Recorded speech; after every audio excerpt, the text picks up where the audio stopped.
दान की परिभाषा क्या है? हमारा दिया हुआ दान कब फलीभूत होता है? या अगर हम वास्तव में बात करें, क्या हम कोई दान करते हैं? आज मैं आपको एक कहानी सुनाने वाला हूं कि दान होता क्या है, कौन सा दान लगता है, कौन सा दान करने का फल हमें प्राप्त होता है। बहुत सुंदर कहानी है और मुझे यकीन है आप सभी को यह कहानी बहुत कुछ सिखाने वाली है। अगर आप अपने जीवन में कुछ नया सीखना चाहते हैं, अगर आप चाहते हैं कि आपकी औलाद अच्छी संस्कारी हो, तो उन्हें यह कहानी जरूर सुनाइएगा। यकीन मानिएगा आपके बच्चे में अच्छे संस्कार निर्मित होंगे। नमस्कार, मैं पंडित नितिन शास्त्री आप सभी भक्तों का आज के एपिसोड पर हार्दिक स्वागत करता हूं। एक बार की बात है, बहुत पहले समय में एक राजा हुआ करता था। उस राजा का बहुत बड़ा नगर था और वह राजा बहुत अमीर हुआ करता था। उस राजा के राज्य में किसी चीज की कोई कमी नहीं थी। उसके नगर में हर सुख सुविधा थी और ऐसी बात नहीं है कि राजा अच्छा नहीं था। उस राजा की अच्छाई के चर्चे भी बहुत होते थे। हर कोई उस राजा की महिमा का गुणगान करता था। उस राजा ने अपने जीवन में बहुत अच्छे अच्छे काम किए।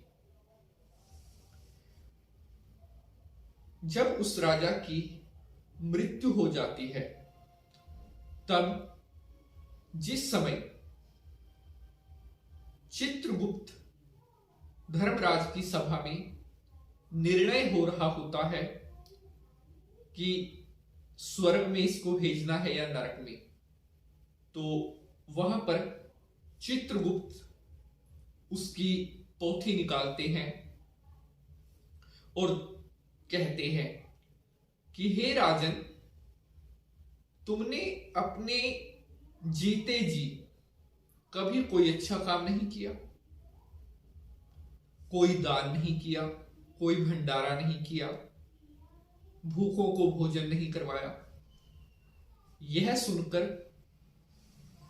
राजा बड़ा हैरान होता है कि नहीं नहीं महाराज, आपसे कोई गलती हो रही है। जरा ध्यान से देखिए, मैंने तो अपने जीवन में अनेकों अनेक भंडारे किए, गरीबों को भोजन करवाया। आप कह रहे हैं कि मैंने कुछ नहीं किया। आप दोबारा से देखिए। चित्रगुप्त तो सर्वज्ञाता थे। वो कहते हैं कि नहीं, अपने जीवन में तुमने कोई भंडारा नहीं किया, सिवाय एक बार के भंडारे को छोड़कर। तो राजा पूछता है कि वो एक भंडारा कौन सा है। तब चित्रगुप्त बताते हैं कि एक बार आप अपने घोड़े पर सवार होकर शिकार करने के लिए जंगल में जा रहे थे। दौड़ते दौड़ते दौड़ते दौड़ते आप बहुत आगे निकल गए, आपकी सेना पीछे रह गई। तब आप एक जगह पर रुकते हैं। वहां बैठकर आप अपना भोजन करने के लिए अपने पात्र को निकालते हैं और भोजन करने के लिए बैठते हैं। जैसे ही आप अपना भोजन खोलते हैं, तो वहीं पर जंगल में रहने वाली एक कुतिया, जिसने अभी छोटे छोटे पिल्लों को, बच्चों को जन्म दिया है, वो वहां पर आती है, जो देखने से ही लग रहा था कि बहुत भूखी है। उस कुतिया को देखकर आपके मन में दया आई। आपने सोचा कि मुझसे ज्यादा भोजन की जरूरत इस कुतिया को है, और आप अपना सारा का सारा भोजन उस कुतिया को खिला देते हैं, और दोबारा अपने नगर में आकर इस बात के बारे में आपने फिर कभी किसी को नहीं बताया। केवल यही भंडारा आपका एक लगा।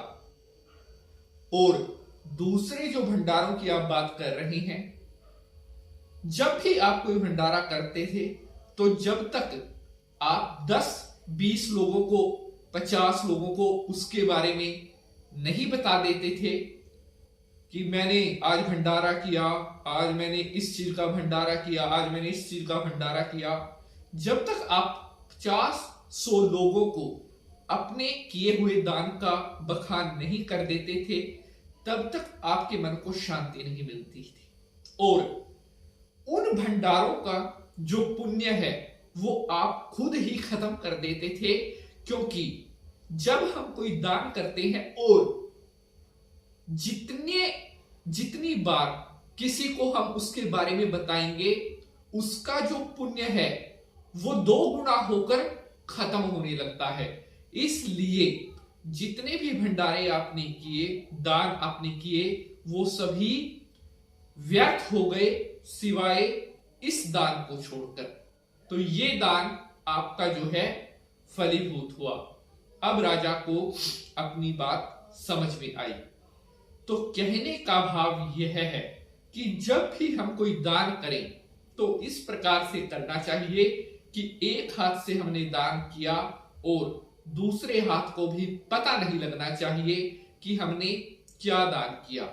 ये बात नहीं है कि आप क्या दान कर रहे हैं, कितने का दान कर रहे हैं, नहीं, उस दान का बखान नहीं होना चाहिए कि मैं, क्योंकि अगर आपने उस दान के बारे में बताया तो उसका जो फल है वो खत्म होता रहता है। दान जब भी करें, भाव से करें, विश्वास से करें। तो आशा करता हूं आप सभी को आज की यह कहानी बेहद पसंद आएगी। अगर आपका कोई विचार है तो आप कमेंट बॉक्स में पूछ सकते हैं। जय माता।